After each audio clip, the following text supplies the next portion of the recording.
Good afternoon, everybody. Welcome to the third in our series of webinars focused on teaching with the arts during the pandemic. My name is Rebecca Edwards. I'm the education specialist for teacher programs at the Getty Museum's Education Department, and I'll be your host for this webinar. I hope you'll find today's program interesting and inspiring.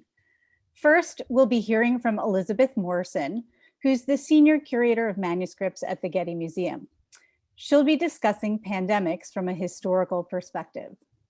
Then we'll be hearing from Wendy McElligott, who's a photography teacher at Capistrano Valley High School. She'll be sharing details about a project that she did in her virtual classroom last spring, in which students documented their personal experiences with the pandemic. Finally, we'll be hearing from my colleague in the teacher programs team at the Getty, Darcy Beeman Black. She'll share some additional ideas for simple projects in which students can capture their own experiences living during coronavirus. Okay, so I'd like to start by introducing our first presenter. She is Elizabeth Morrison. She's the Senior Curator of Manuscripts at the J. Paul Getty Museum. She received her PhD in the history of art from Cornell University and began work at the Getty in 1996. During her 25 years, she has curated numerous exhibitions, including Imagining the Past in France from 1250 to 1500, The Book of Beasts, The Bestiary in the Medieval World, and she's also published several books which were finalists for the most prestigious honor in museum work, and the College Arts Association Award for Outstanding Exhibition Catalog. She has written or edited 6 books, as well as a dozen articles in the specialized area of French and Flemish manuscript illumination. And as a leader in her field, she has served on the boards of the International Center of Medieval Art and the Medieval Academy of America, and she is currently Vice President of the Association of Art Museum Curators. I'll also mention, personally, as a colleague that I've known for many years, she's one of our go-to curators in the education department because she gives such great presentations that make complicated art history content really accessible to non-curators. So we're really excited to have her here today to speak with our K-12 teacher audience. So with that, Beth, I'll turn it over to you and give you a moment to pull up your slides.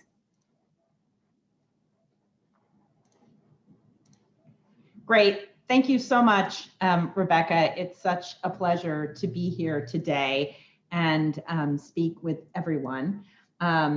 I am really pleased to be able to speak to an audience that I know is looking for interesting material during the pandemic, and I don't think you can get much more interesting than looking back in history at the Middle Ages and the Black Death.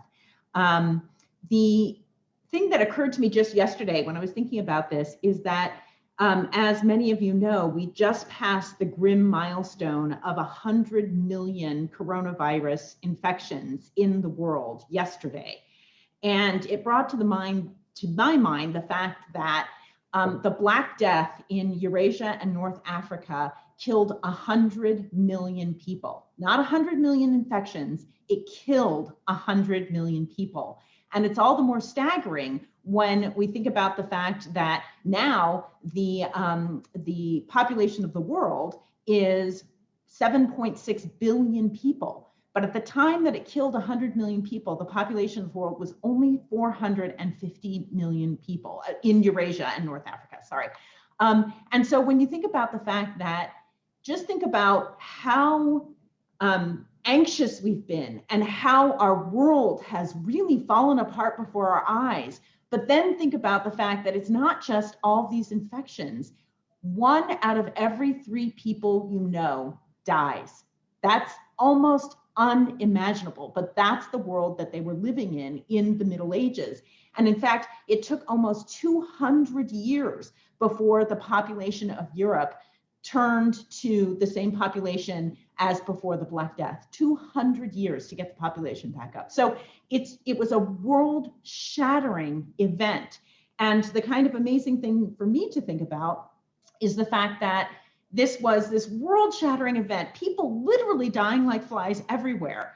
And how many images survive, contemporary images during the Black Death, of the Black Death? One. This is it. This is the only image that we have that was actually painted in an illuminated manuscript during the Black Death. And I think that's a pretty amazing fact. I think people were so busy trying to just keep their lives together that art was really not the primary aspect of their lives at that moment. This particular image is from modern day Belgium, and it shows, it's actually a chronicle of the years long before the Black Death, but also during the Black Death, which is why we have this image. And you can see that people didn't even know what to do with all the bodies. I think the amazing thing about this image is the idea of the frenetic energy that it took simply to keep up with burying bodies, because there were so many bodies. You can see the coffins are just coming and they're just digging more and more holes, but they cannot keep up. That's how many people were unfortunately passing away. And it reminded me a bit of these images that we have in the beginning of the pandemic from New York, where they were stacking up people outside of hospitals. And it's amazing me to think of our two worlds colliding in that way, that we think that we're so advanced, we think that we have these medicines and we have technology, but in fact, we were reduced to doing the exact same thing that happened in this amazing pandemic way back in the Middle Ages.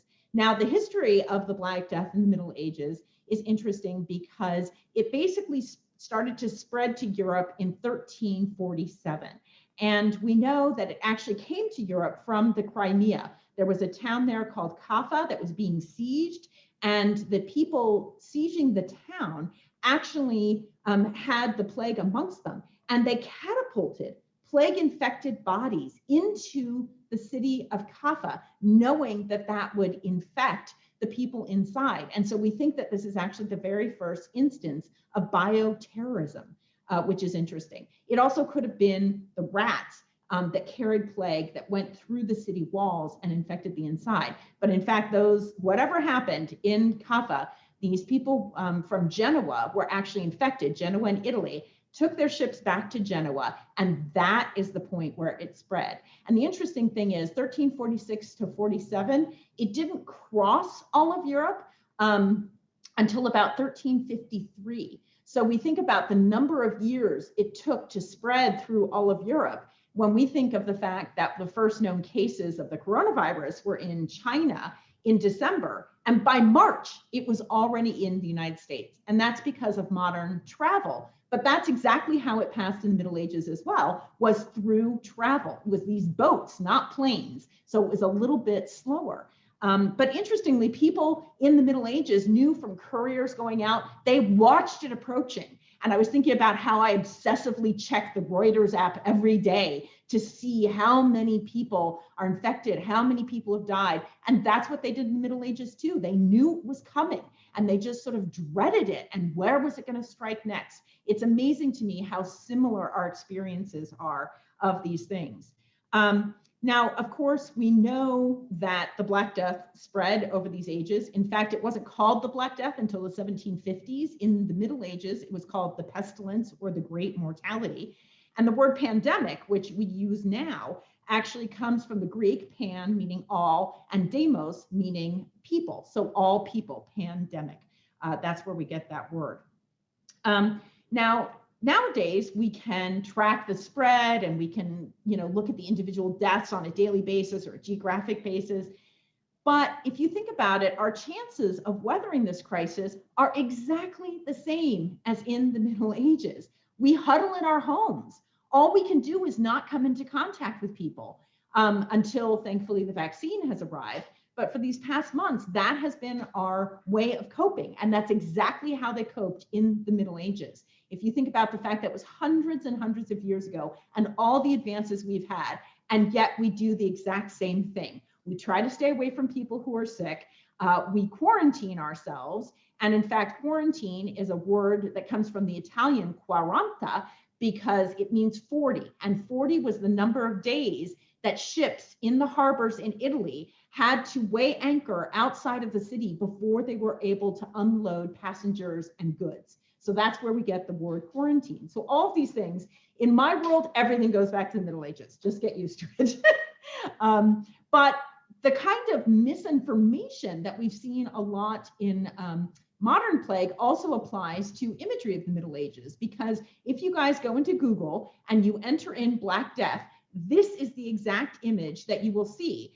And in fact, it doesn't represent the Black Death. These people that you see on the screen are afflicted with leprosy. And in fact, what happened was it turned up on the British Library website with the mistaken label Black Death. It got downloaded a gajillion times, and now it still floats all over the internet. But in fact, it is leprosy. And indeed, a lot of the images that we associate with the Black Death in the Middle Ages are not the Black Death. This is another one that will come up. This is actually an image from a Bible, and they're covered with boils, but this is an image of the biblical plague of boils, a story from the Bible, not a story of the Black Death. Although one must think that people were thinking of biblical plagues when the Black Death came along, because it was so bad and it was everywhere. They must have thought it was Armageddon, the end of the world. Nowadays, we know how it was spread. We know it's the incubation period of the Black Death. For the coronavirus, we know what animals were involved in the zoonotic spread of the plague, and we can actually do gene sequencing. But we're just as powerless until the vaccine came. And that's what I think is amazing, is to think of the fact that all of the things we personally and all of the children that you're teaching have been experiencing the exact same thing hundreds of years later, that we can compare to the Black Death. And then, of course, we want to know not only where it came from, but we want to blame someone, right? We want to blame whoever it is. And in the Middle Ages, unfortunately, they blamed the air. And you can see here's the air behind this guy. This is actually a Renaissance engraving from 1656. We always think of the Black Death with these sort of bird beak things. That has nothing to do with the Middle Ages. It's a much later rendition. But all the way up through the Middle Ages, they thought the Black Death had been spread by the air and this sort of miasma in the air that was probably caused by a conjunction of planets. I mean, they really did not know where the plague came from, but they were trying to figure it out. And unfortunately, one of the other things that they blamed was the Jews. Anti-Semitism, of course, goes way back to the Middle Ages. And here we see burning of Jews in a town. You can see this guy is bringing sort of more wood to throw onto the fire. There were all these stories that went around that Jews spread the plague by poisoning wells. And of course, it made me think of the early days of the coronavirus, when people were blaming Chinese people, and there was a lot of prejudice against the Chinese. We're always looking to blame a foreign other for the troubles in our society. That is also exactly the same as it was in the Middle Ages, which I think is really, really interesting. And here is another image. This is actually an image from a Hebrew manuscript, a Haggadah. And one of the things that I think is interesting is, again, a biblical story of the Egyptians with boils. But here you can see there are little dogs. And right here, you can see this dog. It looks like it has black splotches, but that's actually a representation of fleas. And so we know from the Middle Ages that Jewish doctors actually had often a much better grasp on the transmission of disease and how to cure disease than Christian doctors did, because they were looking more at the physical causes of things. And so we don't have any evidence that Jewish doctors had figured out that the plague was spread by fleas, but I think it's very suggestive that here we have a dog who has fleas, who's jumping on these people who then erupt with these boils. So some instances of transmission, I mean, we know now that the way plague was spread in the Middle Ages, the bubonic plague, which was the Black Death, which also had septicemic plague and pneumonic plague as variants, was spread by rat fleas. And what would happen is the rat flea would bite someone who had the plague, or another rat that had the plague. It would get the plague, and the plague would actually build up in the foregut of the flea, and it made it feel like it was hungry, hungry, hungry. But when it went to bite another person or another rat, it actually regurgitated the bacterium of the plague into the new host. And that is the way that it spread. Now, there were other things they tried to do in the Middle Ages to expiate the plague. This is one of the things that you see in art a lot, which is the flagellants. And the flagellants were groups of people dressed in white, you can see here, and they had these switches, made of wood that they would hit their backs with until they were bleeding, because they wanted to expiate the sins of people for God to take the plague away. And so you'd see these flagellants all through Europe at the time period. Here's another representation a little bit later in around 1420 of flagellants. And you can see here all their faces are not visible. All you can see are the beautiful bodies and these switches that they would use for flagellants. So I think that that is really interesting that they came up with that until the Pope actually, in a way, denied the flagellants and said that they were not allowed to go through Europe anymore, and there had to be other ways of containing the plague.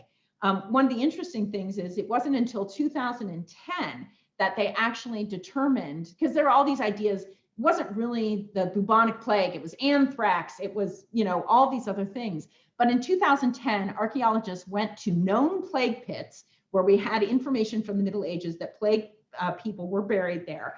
And they dug up these people and took samples from their teeth and found the bacterium that causes bubonic plague. So we know, in fact, it was bubonic plague in the middle of the 14th century that caused the Black Death. One of the interesting other things for me to think of is the fact that socioeconomics also play a role. As we know, in the current coronavirus pandemic, it basically was spread by people wealthy enough to take planes everywhere, and then it spread into the populations of the people who were at socioeconomic disadvantage. And those people are the ones who have paid the price with the higher mortality rates, the crowded living that spreads it better. So I think it's interesting to think the Black Plague in the Middle Ages was exactly the same. Many of you probably teach Boccaccio in your classrooms. And of course, the Decameron is the most famous contemporary account of the plague. And it's basically an account of people who leave the plague-infested city to go to their country home to quarantine and be safe and tell stories to each other. It made me, of course, think of the early days of the coronavirus pandemic as well, where we heard all those stories of New Yorkers who were leaving the city to go to their Long Island homes to protect themselves, when, of course, people of lesser means did not have that ability. So again, these kinds of parallels. This is an instance of a depiction of plague. This is not from the 14th century. It's a 15th century image. But you can see here, there's a doctor lancing the bubo. And the bubo's bubonic plague were the sort of swellings that appeared at the groin and also the neck. And it was thought that maybe lancing them would help. But in fact, it kind of caused infection. It was not the best way of handling it. But you can see it happening here. You can see one under the armpit of this man. And then you can see these children. And one of the interesting things is they think that the bubonic plague was so, it took a lot of people. The coronavirus has tended to to be very hard on elderly people. In the bubonic plague took people at the prime of their lives. And the interesting thing was there was a huge famine around 1315, 1317. So just 30 years before the bubonic plague. All of those people had had their immune systems weakened by growing up in a time of famine and being malnourished. So the time when they were hitting the prime of their lives, they were actually much more susceptible to bubonic plague, which is why people at the prime of their life were dying in such numbers. One of the other things that people could do is to pray to saints. So here we see Saint Sebastian, who was known as a plague saint. If you got plague, and plague did recur all the way through up till about 1700. So you had these recurrences. So there was a need still to try to figure out how to avert plague. You could pray to Saint Sebastian. He was a saint who was hit by many, many arrows and yet survived. And so here it looks very much like a kind of pox on his body because of the number of arrows. So you could pray to Saint Sebastian, and you could also pay it to Saint Roche. And here he is actually showing what looks very much like a bubo on his thigh. And if somebody in your family would get plague, you could actually pray to Saint Roche for their recovery. Another sort of thing that came up that was really popular in the Middle Ages was this idea of the 3 living and the 3 dead. This predates the plague. I just couldn't resist seeing the image because this grinning skeleton makes me laugh every single time. He's like, hey, I'm dead, how are you? But the idea is these are 3 living kings who have wealth and power and elegance, but they're going to end up corpses just like everyone else. Now, after the plague, those kinds of stories got remade into something called the Dance of Death. And here you can see this is a modern representation of the charnel house in Paris. And on the walls here, you can see under these arches were images of the Dance of Death. And then you can see all the remains of all the bones and skulls that were kept in this charnel house. Unfortunately, it burned down, but that was the earliest representation of the Dance of Death, a kind of imagery that came up just after the Black Death. And here's a good image of it, because the idea is that everyone is susceptible to death. It doesn't matter if you're a cardinal, if you're a king, if you're a tradesman, if you're a doctor, and this is a doctor, and we know that because he's examining urine, and that was the way that they attempted to diagnose a lot of diseases in the Middle Ages. And even poor children were taken by death. And so they look like they're dancing with the death himself. And so that's why it's called the Dance of Death. Everyone is susceptible, because when you see a third of the population, a third of everyone you've ever known is dead, you start thinking about death a little bit more, I think, and realizing how ever present it is in life. This is a later representation of the Dance of Death, and you can see they're actually forming, they're kind of dancing, they're holding hands, they're in a ring. And so this became a very, very popular imagery after the Black Death. Also, other images of death, and this is an image from the Getty collection that shows this beautiful young woman who has her whole life in front of her, but what does she see? She sees death, and you can see all these worms in people's stomachs here, and these sort of dead corpses in front of her. And I just wanted to read you one quote from the time period, because I think it really gives you a sense of how horrible it was at that time period. This is from a man who actually lived through the Black Death himself. He says, "The mortality in Siena began in May. It was a cruel and horrible thing. It seemed that almost everyone became stupefied seeing the pain. It is impossible for the human tongue to recount the awful truth. The victims died almost immediately. They would swell beneath the armpits and in the groin and fall over while talking. Father abandoned child, wife, husband, one brother, another. None could be found to bury the dead for money or friendship. In many places in Siena, great pits were dug and piled deep with the multitude of the dead.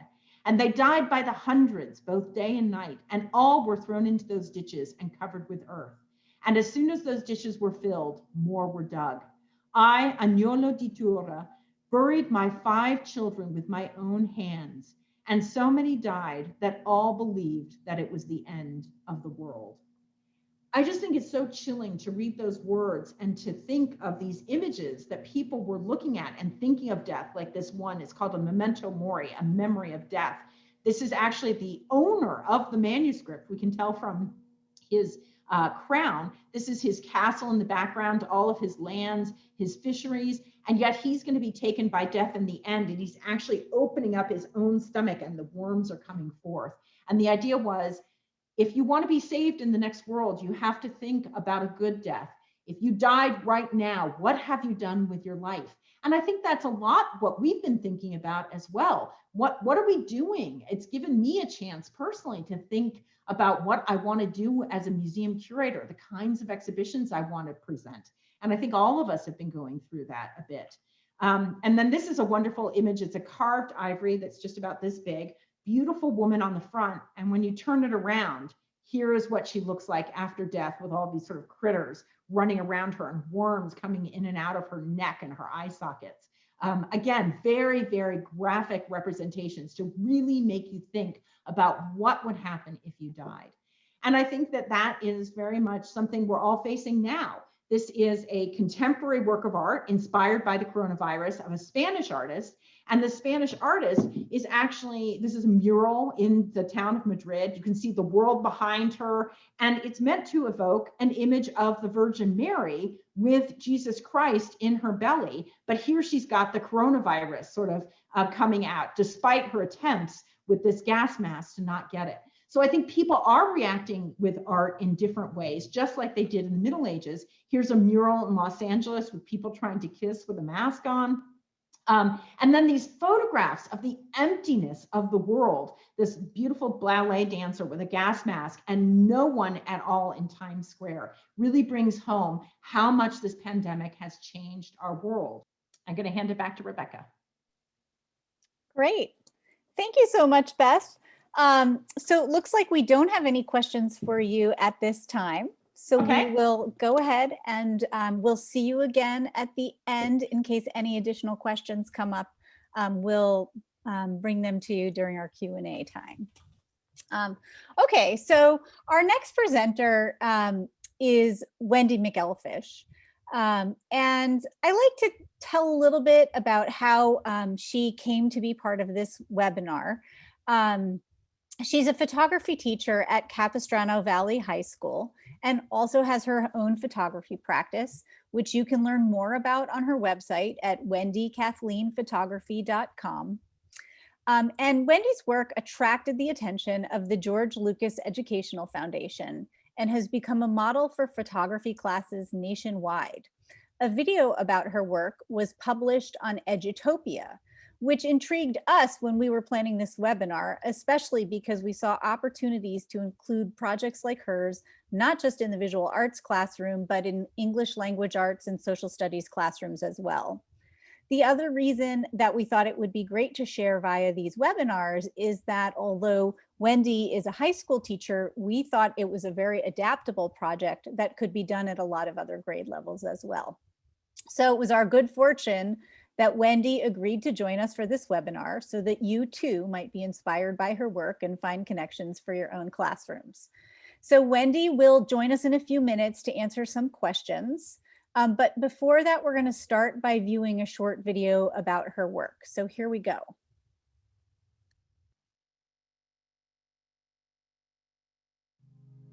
When kids are faced with terrible circumstances, sometimes it helps to take an artistic approach through a medium such as photography to help these kids deal with these emotions.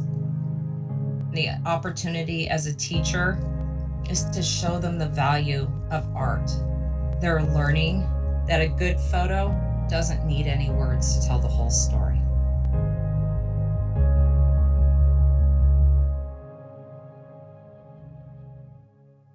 This project started when I was looking for an assignment at the beginning of distance learning. I wanted it to be something that wasn't too hard for these kids, but was also meaningful. I started looking around at my town and I saw these long lines outside grocery stores, and I had these flashbacks to photos I'd seen from the Great Depression and photos from Dorothea Lange.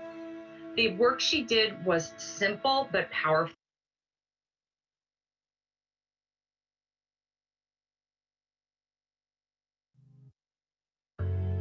Through a window, my different life inside, and porch photos of your family. Oop, I had Darcy, the students could we edit back in up? black and white because I wanted to end on this. I want you to look at these photos and photos of what was really happening, the poverty, the sadness. So this became the jumping off point for me.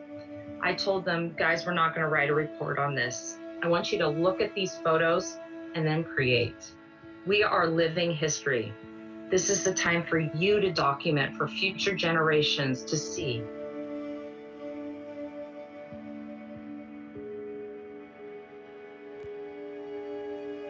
I had the students take a number of photos with a specific prompt. Life outside your door, through a window, my different life inside, and porch photos of your family. I had the students edit in black and white because I wanted to emulate the photos of the Great Depression. I told them, I want you to shoot from your soul. I had students who had barely done any work all through the year, And then when I gave this assignment, they were the ones that turned in the most powerful photos. There was so much emotion, and maybe they just didn't have the means to do it through writing, but they're able to do it through their phone. This assignment started to take off and get a life of its own after I posted it to a Facebook photography group for high school teachers. Next thing I know, all these teachers are using it, telling me it's so relevant to their students. Some of the students' photos were really positive, family time together. Others were very dark, and you can see these kids were having a hard time with what's going on. Our jobs as teachers of the visual arts is to bring out that emotion. A lot of kids aren't good writers, but they have an eye, they have a voice, and this voice came through so clearly in these photos. This medium is where kids can shine, and they can show the world, this is what I see. I was here, I matter.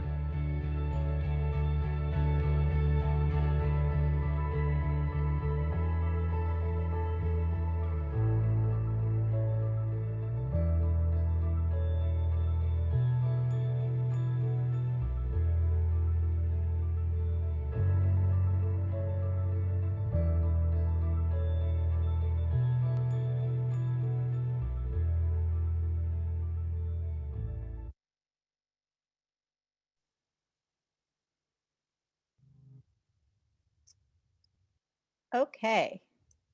So now we'll go ahead and ask Wendy to come on screen with us. Hello, Hi, can you see Wendy. me? Yes, Hi. hello. Hi, So, thank you so much for having me. This is such an honor to be part of the Getty experience, and thank you to all the teachers that are joining us. Thanks for being here. So I was wondering if we could get started and ask you to tell us a little bit about how you launched this project in your virtual classroom. How did you get the students started, and what directions did you give? I got that at that time, something called School Loop, and I put the assignment on there. And I had the kids start by watching a video of Dorothea Lange before I told them the actual assignment. And I got some emails like, oh, I don't want to do this. And then I led into the prompt, which was, you're going to take your own historical photos. And I used the different pictures from Dorothea Lange as visual examples for them to emulate, but create it with their own voice. Okay, great. And tell us, how much time did you give the students to work on the assignment? I gave them 2 weeks. Normally 4 photos shouldn't take 2 weeks, but I knew that during the pandemic, not everybody had access to things the way they did. Also, when I assigned this was in March, April, and so they were very limited on even where they could go or do things. So I gave them a 2-week window, and there were kids that turned it in late, and I still accepted it and did not mark it down. So tell us about what some of the challenges were for students doing this project and how you addressed them. I would say the biggest challenge first was motivation. Getting the kids actually excited or passionate about doing something. The second hurdle I found was kids that emailed me that wanted to do the assignment, but they said, Mrs. McElligott, I'm already so depressed, and taking these photos of what's happening is making me even sadder, and I don't want reminders about it. And that struck me, or was like, wow, I didn't personally think of it that way. Being a photographer, I like to document even the dark parts. So I emailed the whole class back and I said, let's look at this 2 ways. You can look at the sad part of what's happening right now, or we can look at the good things. And I said, when you have to take a picture of your family and life inside, take a picture of you guys playing Monopoly, making food together. Maybe these are things you haven't had time. When you're outside and you're looking at the world, take a picture of a flower, because maybe before the pandemic, you were so busy, you didn't have time to appreciate those small little things. And the students that had been apprehensive about doing this email me back and they're like, oh, thank you. I can do that. That's wonderful. I have lots of things that make me happy. I want to take photos of. So looking back on the project, what were some of the ways that you thought that it benefited the students? I felt like for some of them it was a form of therapy. I remember being a teenager and you have so many emotions and you don't have the background and history on how to process it. And I think it became a way for them to process what they were feeling. I think it also validated what they were going through. Sometimes when you see something in front of you, instead of just feeling it, it makes it more real. And I did get some emails from the kids saying it did help them. It helped them to look at it. Part of the assignment, I did have them do a short write-up to explain the photo to me, just so I understood. And they said that was also cathartic for them. So I was really moved how the whole project turned out. I had no idea it would be so powerful when I assigned it. So I'm not sure if you've had a chance to plan what you're going to be doing this coming spring, but if you were to do this project again, is there anything that you would do differently the next time around, or anything that you learned as a teacher that would be worth sharing with others today? I think the key, I would probably do it the same. I do recognize that a lot of the photos will be different than they were in March and April, where we had complete lockdown. With that said, I would probably assign something very, very similar, but I would at the beginning say, let's take photos of the positive, plus things that maybe are different or negative. So I'd give them a more open-ended ability. Great.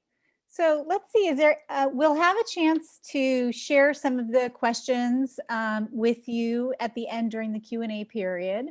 So we'll have Wendy back. Is there anything else that you'd like to add before we move on and see you again later? I just want to, and I'm sure as teachers, we all know this, but kids really amaze me. When we give them the opportunity, they blow me away with how insightful they are. And I like to remember that with all the frustration that we go on right now, what we're dealing with, at the end of the day, these kids are amazing and they want to learn. And I love that we have the arts to be able to help them channel that. So thank you. I'll be back at the end to answer questions. Great, thanks. So now we're moving on to our final presenter, who is Darcy Beeman-Black.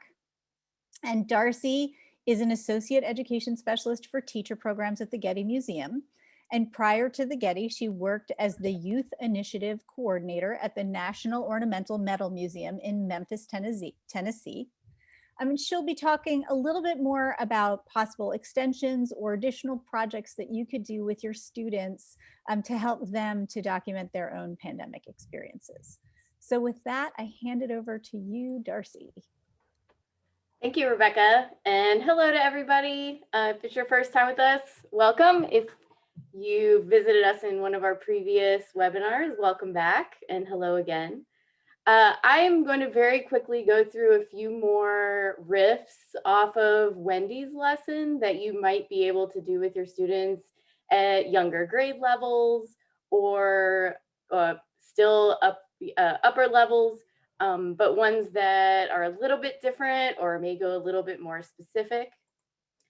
So the first one is a photo walk. And this one is really about the experience of walking around during the pandemic in your neighborhood and recording certain things. You can add a sort of scavenger hunt to this walk. And I think that even though these prompts may not be related to the pandemic or may not be specific to the person who's taking the photographs, photographs will inherently capture the owner's perspective and things that are going around in their neighborhood during the pandemic. So I included a few examples of artists who have done documenting of different areas. And I want to call attention to this William Eggleston photograph. It's called Memphis. And it was actually a pretty radical photograph at the time because it was taken from the perspective of a child playing. And so I just wanted to point that out because whoever's taking a photograph is going to show a specific perspective. And so I think that once someone takes a photo, they may have more to say about that photograph later on. So you could take this photo walk idea and dive deeper and link it to ELA standards. You could have them share their favorite photo from the photo walk and describe it to others. And then the photojournaling idea is really taking this idea of taking photos over time. And Wendy actually mentioned that if she did this again, she may do just a very similar thing to see how things have changed during the course of the pandemic. And so you could take any of these questions and really look at them over time. So for example, what are 3 items in your home that you could not live without? Well, I know at the beginning of the pandemic, I may have had a different idea of what I needed to now, or they may have evolved, or what does your at-home classroom look like? And so I've included an example that I found, and I got this image from a USA Today article. And I think, and this was taken in March, and I think it's really interesting that 2 weeks into quarantine and closures and schools being closed, or a few weeks depending on where you live, we already seeing workspaces out of bathtubs. And so this is an example of one that you could journal over time. How has their workspace changed? And then I also included a little quote of something that they might write about this, why are they using this as their workspace? This person, the only way to get away from his 2 loud brothers. Another project you could do is a time capsule. And I know there's a lot of these out there. I decided to include 3 famous time capsules into this one. And I think these are 3 that are from the United States. One of them, this one in the middle, is a Century Safe that was actually opened in 1976 during the bicentennial celebration. One interesting thing about this one is that it was lost for a little while and then refound, and then they were able to open it after 100 years, which was the intent. And there's a gold ink pen and well, and there's photographs of Americans at the time and signatures. There's a Ulysses S. Grant photograph included. And then we have this Crypt of Civilization, which is, it has an English translator and all this other stuff in there, and it's intended to be open in the year 8113. And so these are maybe some that you can look at for ideas for what you might put into a project with your students. I put some prompts in here of things you could include if you were trying to make it more pandemic driven. And so there's a couple of ways to approach this as well. You could have it be a class project where everyone puts something in and use these prompts as examples of things that you could put in. You could say, you could take it digital only, and maybe everybody includes a family photograph. And so you have a whole trove of family photographs that you can open with your students later on or later classes down the years, just to see how quarantine was a year ago.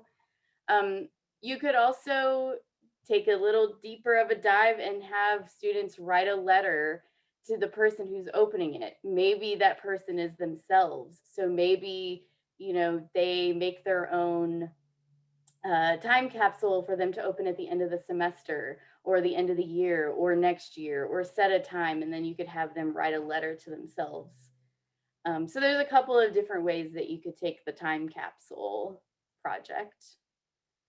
And then finally, I also, this change over time idea that we keep talking about, and one way to really record data over time is create a data log.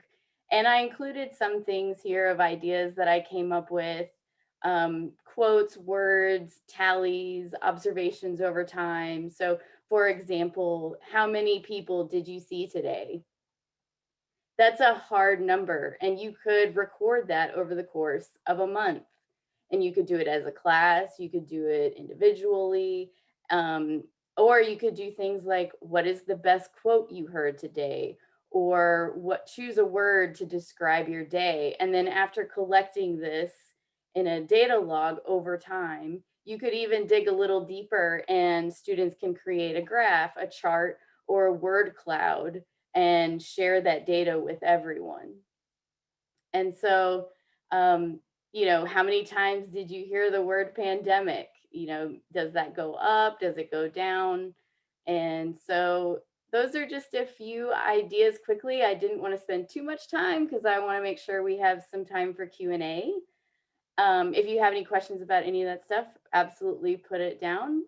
But that concludes my portion of the presentation. And then I also want to say that all of this is included in the resources. So I know I didn't read through all the prompts, but if you're interested in those, you can absolutely look at the presentation that we've included in the resources.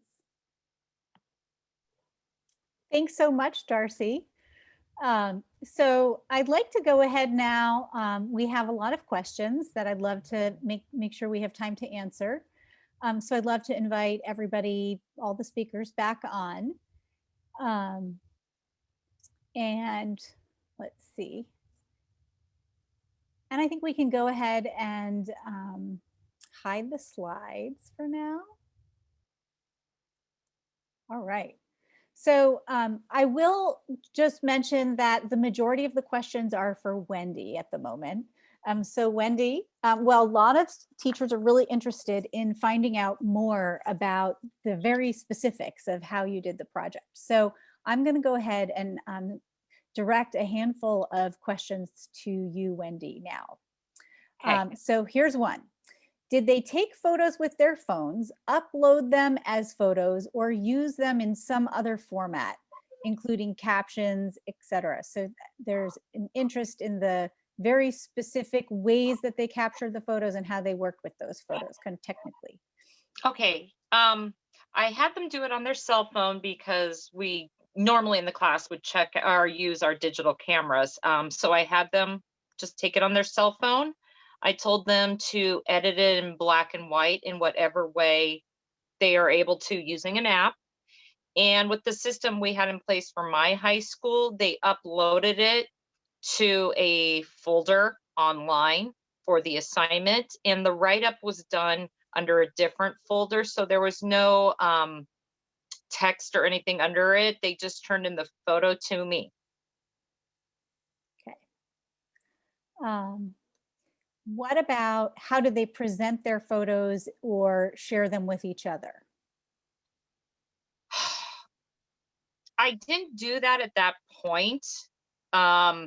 We get into some legal things about sharing and kids' personal lives, especially because a lot of them were taken in the home. So for that assignment, I did not have them share it. I did get releases for the ones you guys saw on the video, and a handful of the photos I liked, I got a release from the students and their parents to put it on my class Instagram. But other than that, I kept it pretty private for them. Great. So you actually just answered one of the other questions, which was about how you handled consent with the photos. Yeah, I try to always, just so none of us are in trouble, have a student sign it off. And of course, if they're under 18, a parent also. Okay. And so then there's also a question about how they edited the photos. Did they edit it in Photoshop? They all look like they were edited in some way. Yes, because Photoshop is more of a computer-based and not a phone-based. I gave them a list of apps that they could download for free. And I just told them to use the black and white presets to edit them in any way they wanted with black and white, but they had to have it edited And there's so many, I mean, even just on the regular, the phone, there's a black and white setting. So the editing process was pretty simple for this project. I think what we'll do for those of you who are interested is after the webinar, we'll ask Wendy for her list of apps, free apps that she suggested to students, and we'll include that in the resource folder as well. So it's not there now, but we'll add it after the webinar. Let's see. So here's a more a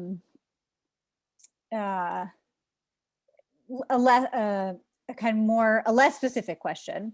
One of the teachers is thinking about what if we used a similar project to document the day before returning to school, assuming that the pandemic has allowed for us to return to school.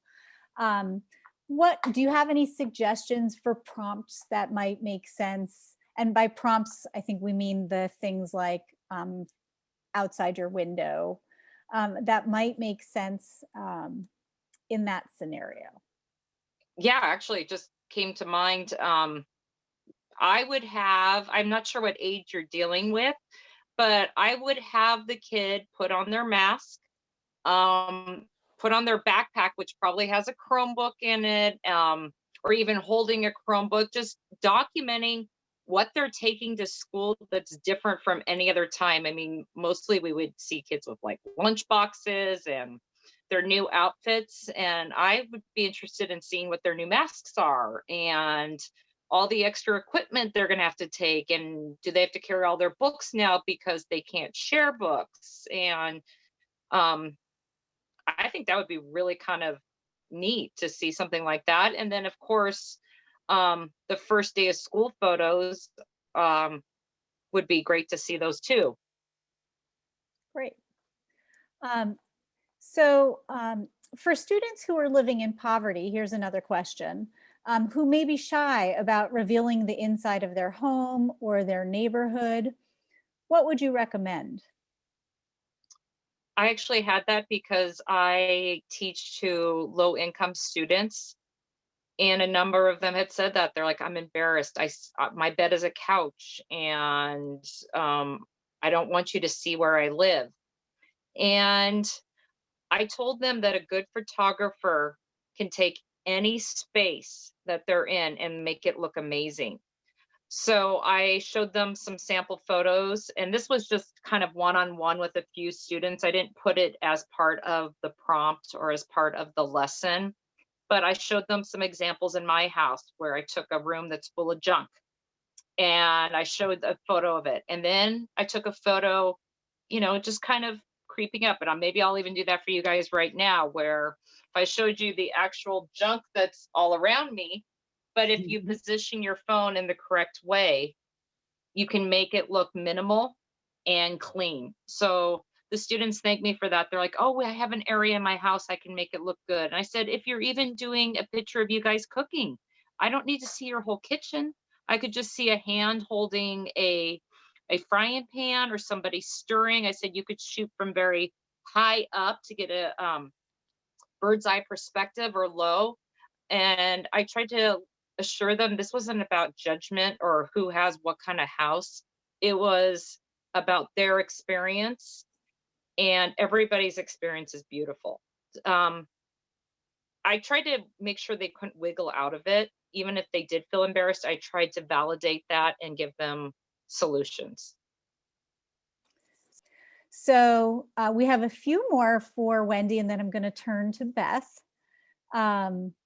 So there was one question for you, Wendy, about why did you choose to have the students edit the photographs in black and white? Did you feel that that added to the emotion and that you wanted to get out of the students, or was it just a style preference for the project? That's actually a really good question. And now that I'm thinking about it, maybe I should have added the reason why I picked that for the students. Number one, it was to emulate the Dorothea Lange photos. And second is a quote I love about photography is when you shoot in color, you see people's clothes, but when you shoot in black and white, you see people's souls. And that's what I wanted to see, was the soul. So that's really good question for me, because I can add that to my lesson as why I wanted them to do black and white. Great, thank you. So let's see, one last question for Wendy, and then we'll switch gears to Beth. If you were to teach this with sixth graders, or let's just say younger students, are there any modifications that you would make to it? I don't know, because I have a fifth grader and a third grader, and they could do this. I would probably do more examples of what I was looking for prior to it. If I was going to do outside my window, I'd probably do 4, 5, 6 examples of what I wanted to see. And then I think I would also do some examples of what I didn't want to see, because the younger kids do need more visual direction. Otherwise, you might get something a little crazy. So I think I would do that, more examples for them, and also what not to do. But they're pretty capable of using the cell phone and turning it black and white, and they can do amazing things. So I think that would be the only change I'd make. Oh, and one last question about what would you do if they don't have access to a cell phone or their own cell phones?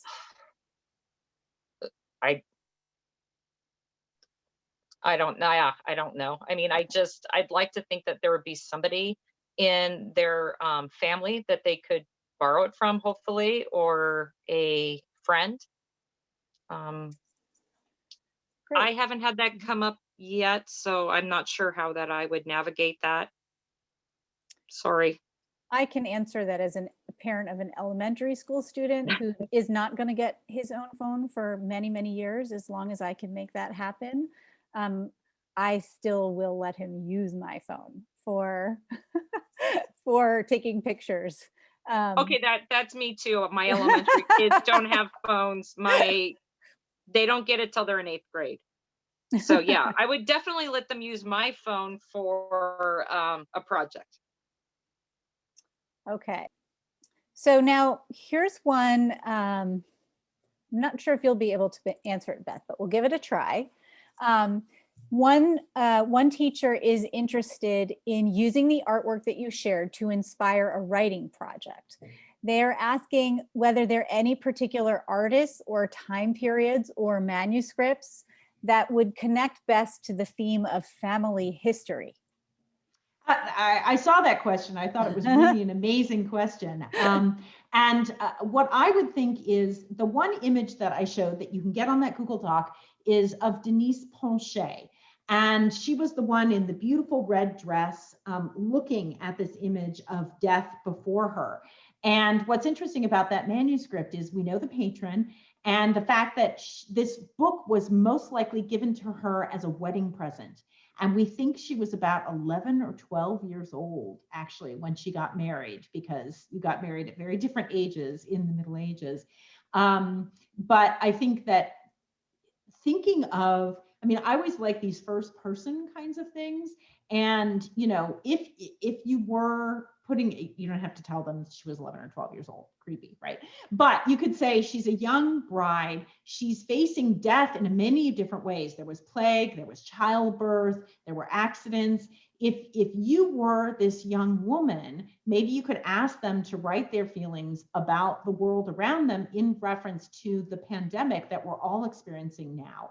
Because as I said during my presentation, the kinds of anxieties and fears that we have now exactly mirror what would happen in the Middle Ages. So that's what I would suggest, but I'm not really an educator. Great. Okay, so there's still so many great questions. Unfortunately, we won't be able to answer all of them. So with that, I'm going to invite Wendy back and thank everybody. For those of you who had amazing questions that we weren't able to get to. So with that, I want to thank you all for being here with us today. I want to thank our presenters for your presentations and for the Q&A. And I'd like to go ahead and pull up our last slide to encourage you to come back for our next webinar, which is called Using the Arts to Nurture Mindfulness in the Classroom on February 17th. We'd love to have you join us again. And additionally, for those of you who may be curious or who were particularly interested in Wendy's presentation and the use of photography in your class, we will also be scheduling a webinar to cover the Getty's Unshuttered Teacher Portal, which is new teacher-focused materials about using photography in your classroom. We haven't scheduled it yet, but we expect it will take place in March, and we'll be announcing that information soon. So keep track of our website to see the announcement for our Unshuttered webinars.